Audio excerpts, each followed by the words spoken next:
반갑습니다.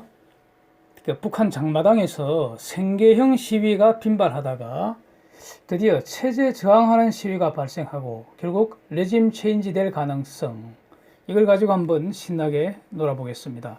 먼저 북한에 대한 어떤 팩트 정리해 보려고 합니다.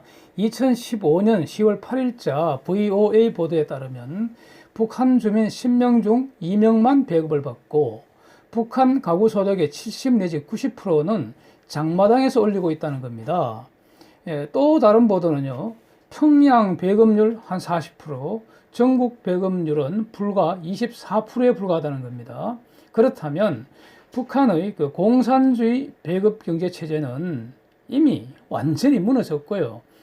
그러니까 이 배급해야 될 그런 물량이 이게 횡령돼 갖고 장마당에서 돈으로 바뀌는 이런 부패 구조가 고착화되었다, 이렇게 봐야 될 겁니다. 그죠?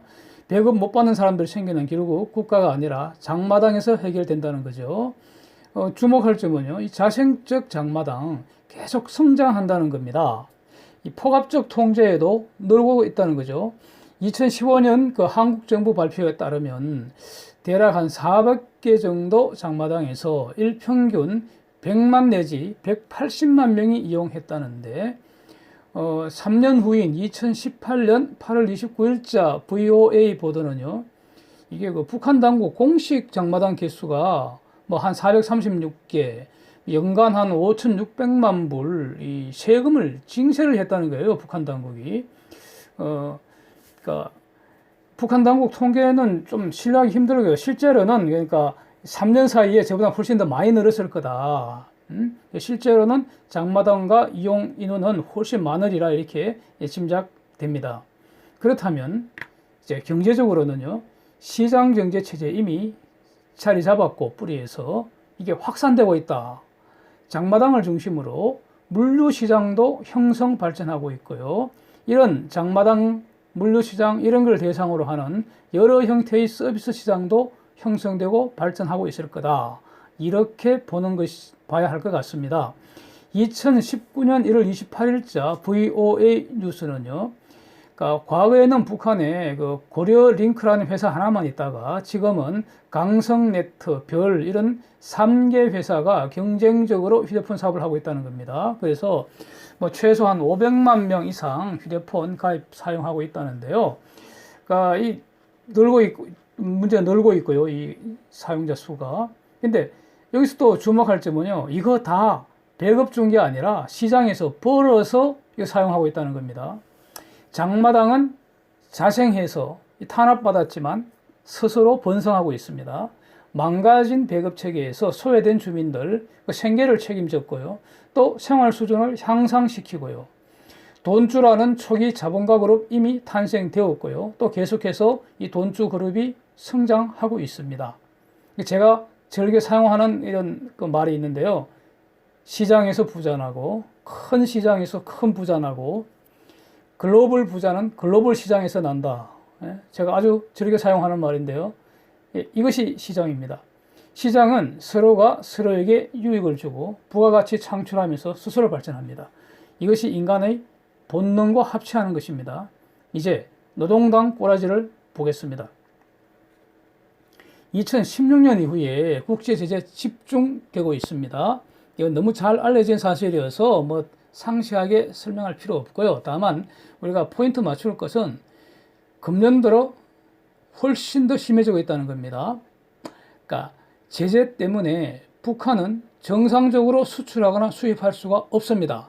그래서 국가가 주도해서 밀수출하고 밀수입해야 되는데 이게 불법 환적으로 표현되고 있습니다. 그런데 이게 금년 들어 더 심해지고 있습니다. 그러니까 제재와 압박이 심해지고 있다는 겁니다. 작년까지는 그래도 불법 환적을 이렇게 보고만 있고 통계만 내고 수법 파악만 하고 그러더니 미국이 금년부터는요, 아예 최근에는 해안 경비들을 한국으로 보내버려갖고 직접 물리력을 행사할 태세입니다. 불법 환적 딱 걸리면 끌고 가려다는 거죠. 일본, 영국, 프랑스, 캐나다 이런 다국적 불법 환적 감시팀 활동이 훨씬 더 강화되고 있습니다. 자, 이게 불법 환적 이게 문제되는 것, 그러니까 간단하게 이렇게 보겠습니다. 지금 수출 한 10분의 1로 줄어들었다고 그러는데요. 그렇다면은 팔지 못하는 양 덤핑으로 밀수출해야 되고요. 그 다음에 가령 그 정제유 같으면은 1년에 50만 톤으로 제한되어 있는데 이걸로는 수요에 충당할 수 없으니까 부족한 거는 이제 밀수입을 해야 하는데, 그러니까 불법 환적에 대한 감시가 강화될수록 수입 비용 폭증한다는 겁니다. 왜 그렇습니까? 불법 환적 매우 위험하기 때문에 여기에 가담하는 업자들이 리스크 프리미엄을 많이 요구를 할 겁니다. 감시가 강화되면 강화될수록 그러니까 리스크 프리미엄은 더 올라가서 수입 비용은 더 폭증하고요. 수출해서 받는 돈은 점점 쪼그라들고요. 결론적으로 그러니까 노동당 금고의 달러는 급속하게 고갈된다는 겁니다. 장마당 주민들한테야 뭐 배급 어차피 안 해주니까 뭐 상관이 없는데 평양의 핵심 지지층들한테는 배급을 해줘야 될 거 아닙니까? 그런데 이게 언제까지 가능할지 매우 의문입니다. 최근에는 러시아한테 밀 10만 톤 구걸했다가 뭐 5만 톤 이제 무상 지원 받는다 이런 뉴스도 뜨고 있는데, 이런 구걸 경제가 언제까지 지속 가능하겠습니까?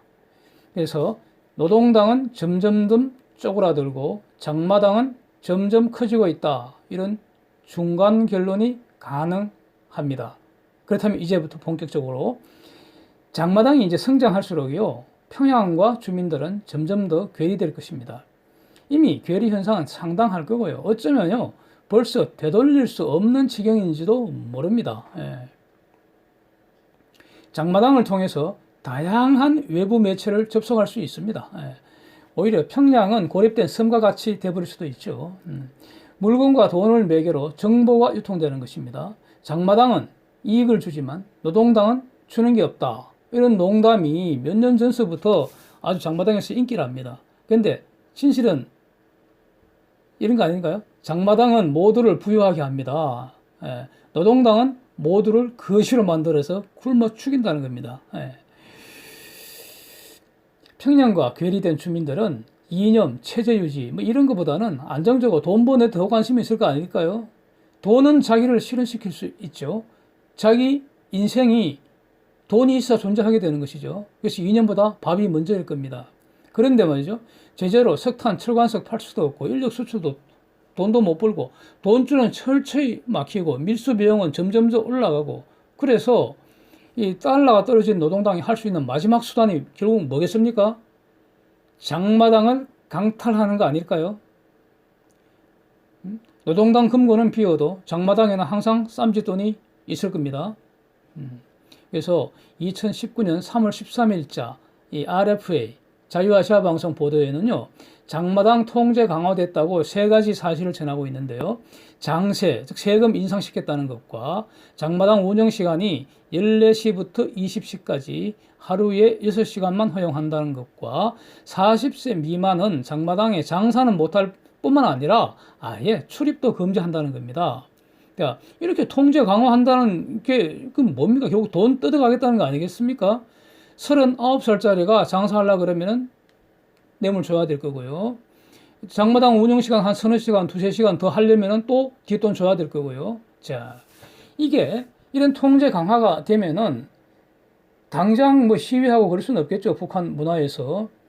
일단은 1차적으로는 개인적으로 대응을 할 겁니다. 개인적 대응이라는 것은 뇌물을 주거나 자기가 동원할 수 있는 권력을 동원하거나 이것도 저것도 다 할 수 없는 일반적인 그 주민들은 그냥 당하는 수밖에 없죠.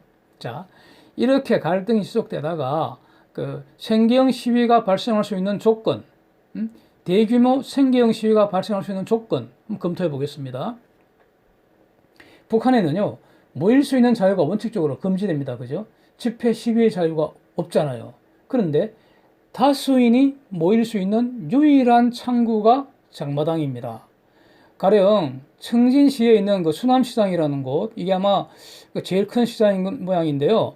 2015년도에 이미 매대가 12,000개였다는 겁니다.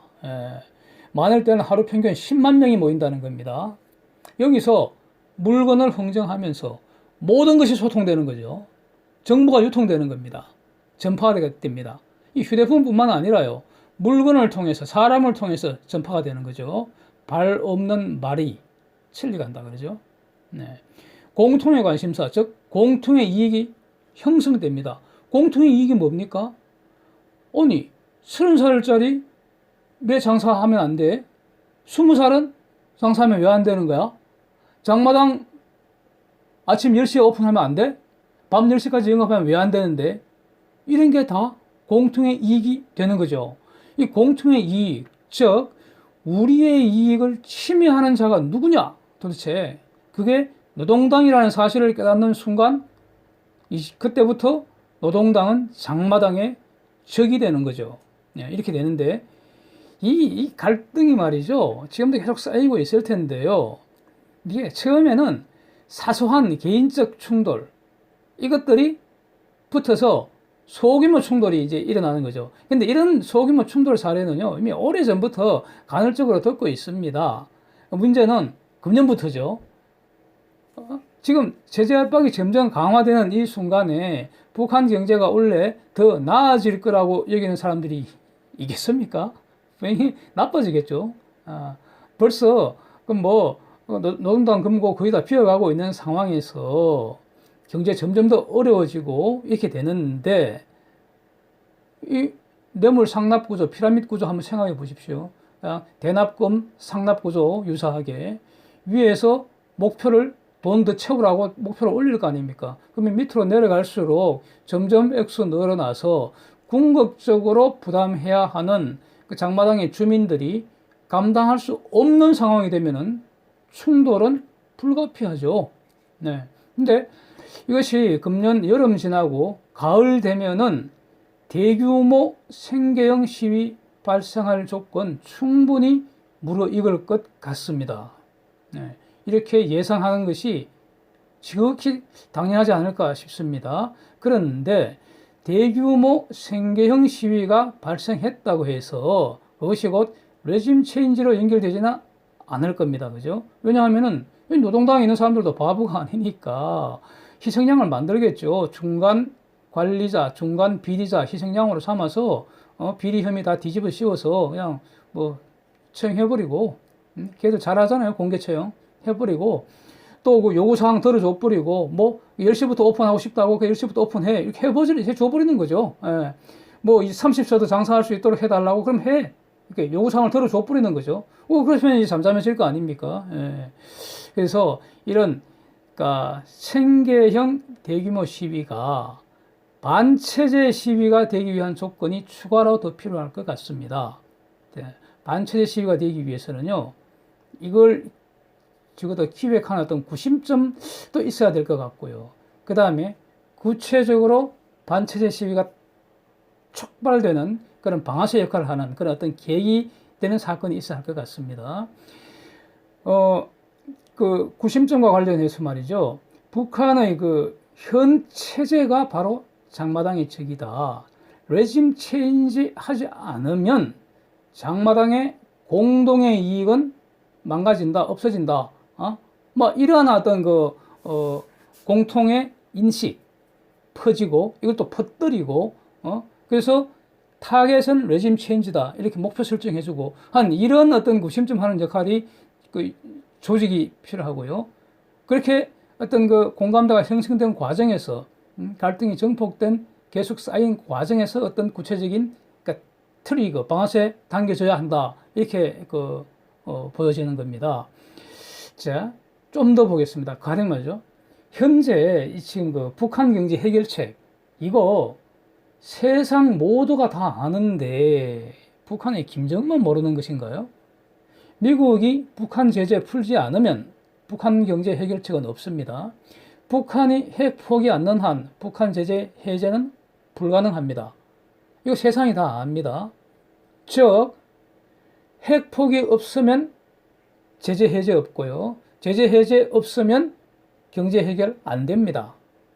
다시 말하면 핵 포기 없으면 밥이 없다는 겁니다. 핵과 밥을 양손에 같이 들 수는 없다는 겁니다. 그래서 결국 이제 그 핵 포기가 관건인데 제가 보기에는요, 핵 포기 방법은 크게 두 가지뿐입니다. 논리적으로요. 논리적으로 두 가지. 즉, 하나는 김정은이 자의로 폐기하거나 그게 아니면 김정은의 의사에 반대되게 타의로 폐기당하는 것, 폐기하거나 폐기당하는 것 두 가지뿐입니다. 그러니까 타의로 포기하는 것은 외부의 힘이냐 내부의 힘이냐 이렇게 세분할 수는 있습니다. 그래서 세분해서 보면 이렇게 세 가지가 되지만 크게 보면 두 가지뿐입니다. 외부의 힘이라는 것은요, 가령 미국을 중심으로 한 동맹들이 북한의 도발을 빌미로 삼아서 일시에 대규모 무력으로 제압해버리고 참수해버리고 뭐 이런 시나리오입니다. 2017년 가을에 극에 달했고요. 지금도 이런 어떤 시나리오를 주장하시는 분들이 적지 않은 걸로 제가 알고 있는데요. 저는 이건 가능성이 가장 낮다고 봅니다. 그러니까 지금 미국과 동맹들의 기본적인 전략은요, 제재는 아주 강력하게 하면서 그 다음에 메시지는 확실히 보내주고 있습니다. 도발은 너 반드시 죽는다 메시지를 주면서요. 그리고 해제의 조건 명확하게 전달해 둔 상태입니다. 탄도미사일 포함해서 일체의 WMD 다 폐기해버리고 궁극적으로 핵 폐기 종사 인력 전직 훈련까지 지금 언급하고 있습니다. 자, 확실한 CVID입니다. 그러니까 이런 해제 조건 명확히 전달하고 포위 철저하게 집행해버리고 그러면서 기다린다는 겁니다. 달래면서 협상하자 그러고 기다린다는 겁니다. 그러면 스스로 무너질 텐데 무엇 때문에 힘을 사용하겠습니까? 그래서 그 다음에 김정은이가 뭐 미사일 몇 방 날리고 뭐 핵실험 한 번 더 한다고 해서 그게 무슨 본질적인 어떤 위협 증가가 되겠습니까? 그런다고 해서 상황은 달라질 게 아무것도 없다고 봅니다. 그래서 포위해서 강력하게 제재하면서 그러면서 협상하자고 달래고 기다리면 이게 가장 값싸고 현명한 전략입니다. 다 포위해 뒀는데 뭐 하려고 힘을 사용하겠습니까? 그래서 이것은 현명한 전략, 값싼 전략을 우선할 것이다 라는 어떤 점에서 가능성, 외부의 힘에 의한 포기는 가능성이 가장 낮다고 보고요. 그러면 정말 이 김정은이 스스로 자유로 폐기하면 너무 좋겠는데 그것보다는 먼저 버틸 것입니다. 버틴다면은 지금 돈이 있어야 되는데 돈을 강탈할 수 있는 곳은 장마당밖에 없을 것 같아요. 그래서 장마당에 대한 강탈이 점점 더 심해지지 않겠는가. 그래서 장마당 구성원들은 처음에는 이제 탄압을 그래도 참으려고 하겠죠. 그러나 이미 생계형 대규모 시위에 익숙해진 이런 경험이 있는 이런 장마당 구성원들이 어느 순간 이대로 뒀다가는 장마당은 결국 완전 붕괴될 수밖에 없겠구나. 이런 걸 느끼는 순간 대규모 체제 반대, 체제 타도 시위로 발전할 것이다. 저는 이런 생각을 가지고 있습니다. 어떻게 변할지 참 누가 알겠습니까? 저로서는 김정은이 스스로 핵 포기하고요. 평화롭게 문제 해결하고 함께 번영했으면 정말 좋겠습니다. 그래서 한번 이게 두고 봐야죠. 예. 북한 핵. 우리 모두에게 정말 중차대한 문제입니다. 그죠? 그래서 아마 모든 분들이 정말 냉철하게 주시하고 있을 것 같습니다. 예. 그렇게 하기로 하고요. 오늘은 이제 여기까지 하겠습니다. 예. 다음에도 더 재미나는 주제로 신나게 같이 놀겠습니다. Thank you. See you again.